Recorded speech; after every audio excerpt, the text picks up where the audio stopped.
नमस्कार. आपल्या सगळ्यांचे सोशल महाराष्ट्र न्यूज चॅनलमध्ये हार्दिक स्वागत. चला वळूया तर एका नवीन बातमीकडे. आजची बातमी 1865 मध्ये खुनी गणपतीची स्थापना झाल्याचे मानले जाते. 1895 मध्ये म्हणजे ब्रिटिश राजवट लागू झाली. लोकमान्य टिळक यांनी सार्वजनिक गणेशोत्सवाची सुरुवात केली. इंग्रजांच्या काळात लोकमान्य टिळकांनी गणेशोत्सवाला सुरुवात केली. धुळ्यात खांबेटे गुरुजी नावाचे स्वातंत्र्य सैनिक होते. टिळकांच्या प्रेरणेतून समाजाला जोडण्यासाठी खांबेटे गुरुजींनी धुळ्यात सार्वजनिक गणेशोत्सव सुरू केला. धुळे शहरातील मध्यवर्ती ठिकाणी खुनी गणपतीची स्थापना केली जाते. हा उत्सव आजही अविरतपणे सुरू आहे.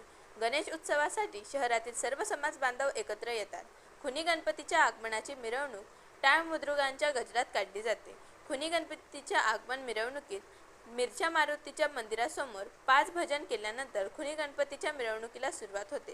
ज्ञानोबा आणि तुकाराम यांचा जयघोष करत टाळ मृदुंगांच्या गजरात मिरवणूक निघते.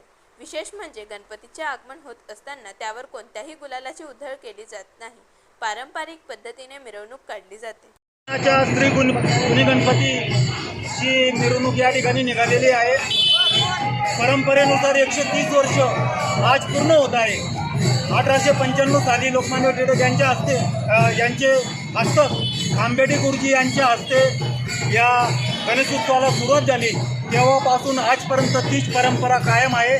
ज्ञानोबा तुकाराम जयघोषाने ताड मृदुंगच्या वाजंत्रीवर सर्व समाज बांधव व सार्वजनिक कार्यकर्ते या ठिकाणी उपस्थित राहतात, म्हणून सार्वजनिक मानाचा गणपती नाव याला आहे.